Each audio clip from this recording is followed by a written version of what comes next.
Welcome back to our channel. My name is Liesel van der Merwe. I'm with Madz Deysel. Hello. And this is our fourth video in this series. We're talking about wholeness and the effect that will have on your marriage. And it has been life-changing for me. Awesome. And I know that you've worked with so many people over the last 13 years. Yes. Yeah, so I believe in tools. I think people need practical tools that they can put into their lives every day. So I want to empower people with insights and tools that bring change.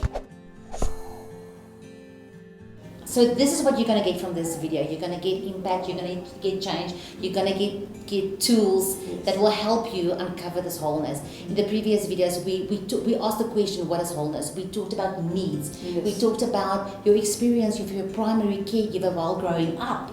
The effect that will have on your marriage. So please go watch those videos. And also, I'm leaving Madz's email address for you down below. That's quite dangerous. She's brave. But you can get a hold of this wholeness course that she's written. And you can actually do it for yourself and as a couple. Yes. 100%. Would you encourage couples to do this? I think it's great because we get deeper insights into each other when we journey together on things like this, for sure. Alright, so today we're going to get practical. Yes. How do I communicate my needs? Yes. Who knows best what I need? It's such a great question. So I've got two boys and they are often getting into scraps. And it's so easy to say to the one that was naughty, go say sorry to your brother. But what I'm doing is I'm forcing a certain type of behavior onto him and assuming that the other one needs an apology. Yes. Maybe the other one wants a hug and not an apology. Yeah. So the person who is injured, the person who is wounded, is the one who knows best what they need to heal. And so often we assume that we know what our partner needs to heal. If I've hurt or offended my partner, we assume that a sorry will fix it or that a hug will fix it. Yes. You know, if my husband and I are disconnected, he will automatically go into washing dishes mode because he knows that's my love language. But when I'm hurt, I need words. I don't need acts of service. So when he does go and wash the dishes, does it help? No, because I want to have a conversation. So we're complex is what I'm saying. And it's important that the person who is wounded is able to identify what they need to heal. Because we assume our spouse knows. And that's a big mistake that a lot of people make. We assume that our spouse knows how to fix what's going on inside of us or what I need if they've hurt me to get better. And so it's so important that we communicate. I need time with you right now to talk about what happened because that's going to help me heal. Yes. Or I need to just have a bit of fun and just not have a serious conversation because that's actually going to help me heal. Or right now, I just need a hug because that's going to help me heal. So everybody has different needs. Don't assume that there's a one-size-fits-all. If I feel like I'm hearing this and say I'm in a situation where I actually don't know what I need, I'm feeling hurt, I don't know what I need, can I go back to my primary needs of love and purpose and value to try and determine what my need is? 100%. And I think just even having some reflective space to go, what do I need to heal? And even if you need to say to your partner, I just need a bit of space so that I can reflect on what it is that I need from you in order to move forward.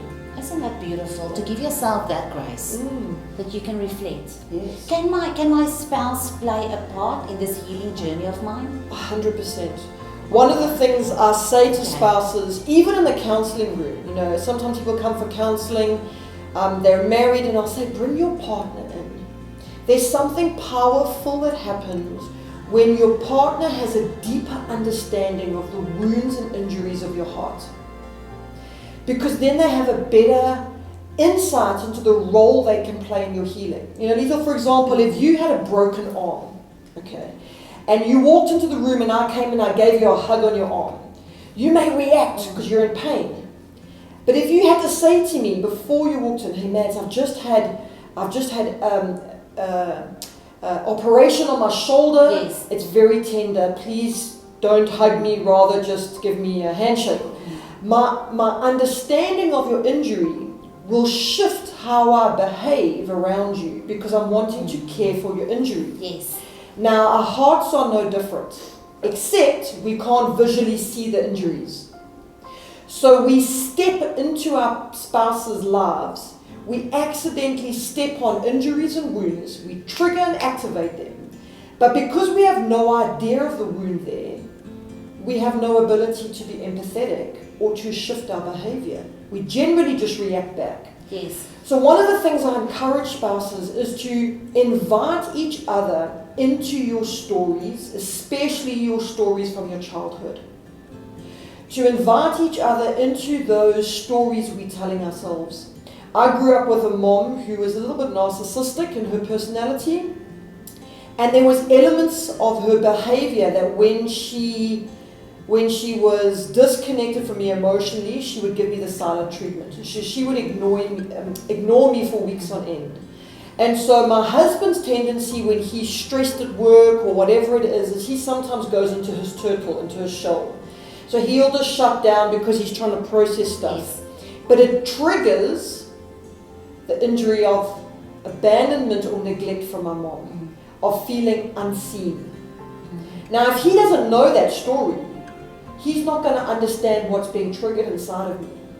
So he knows that story. So when he's going into his shutdown mode because he's processing work, whatever it is, I will say to him, "Hey, love, I'm feeling a little bit triggered right now.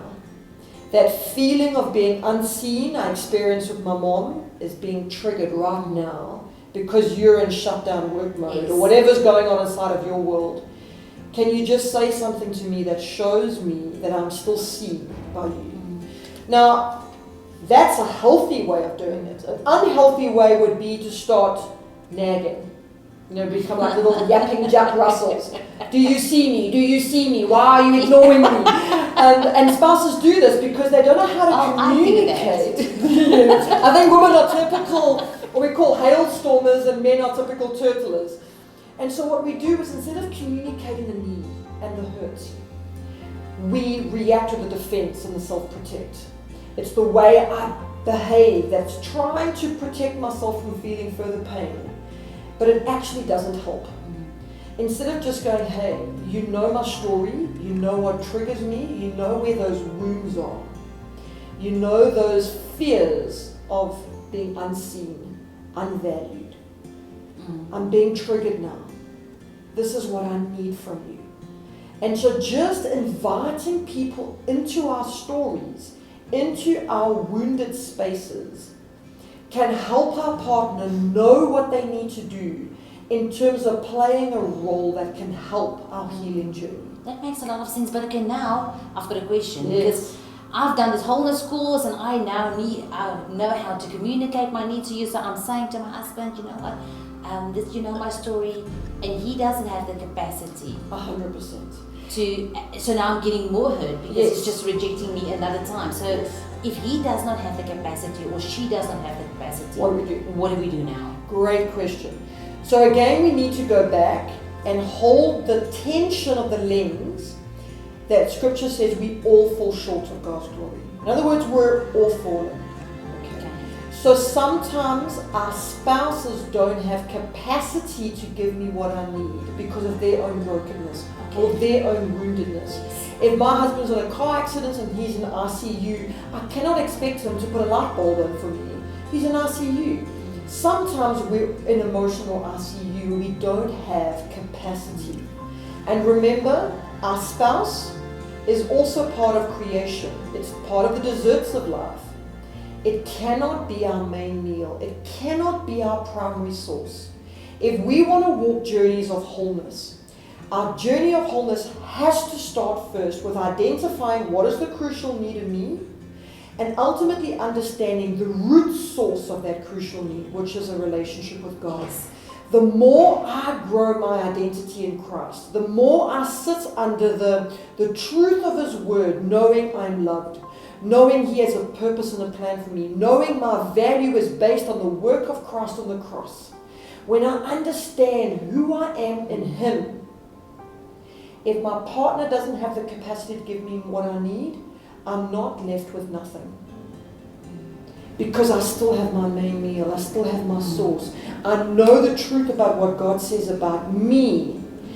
And remember, the enemy wants to turn what I do or what others do into my identity. So if my partner doesn't have capacity to give me what I need, the enemy is going to be going, you see, you're unlovable. You're too much. You're a failure. You're not good enough. Those are the words that are coming from the enemy, because he wants to turn what we do or others do into who we are. Yes. Versus what God says about us is based on the work of Christ. Who he says we are has got nothing to do with what I do. When Jesus was baptized and he came up out of the water, the Father says, "This is my Son, whom I love, with him I'm well pleased." Jesus didn't earn that title. The Father bestowed it upon him. It was a blessing given to him based on the love from the source, the Father, onto the Son. And we receive that in the same inheritance. I am loved because of what God says about me. Yes. I have a purpose because of what God has for me. I have value because of what God's done for me. That has got nothing to do with what happens in creation. And if my spouse doesn't have capacity, and I place my identity under the fountain, if I put this cup under a fountain, it's going to overflow. If my cup is a well, and that's all I have, I'm going to be possessive and manipulative over it. Sometimes our partners don't have capacity because they're empty. Yes. But if I stay under a fountain and I'm overflowing, then I have capacity to flow into their lives, even if they've got nothing to give me. That means we love according to how we're loved. And so, yeah, there are going to be times in our lives where maybe our partners don't have what we need. But that doesn't mean there's no hope for us, because our source should never be primarily them. They are more a conduit through which God can work. And if they can't do it, because their conduit is empty, we have the one who can give us what we need.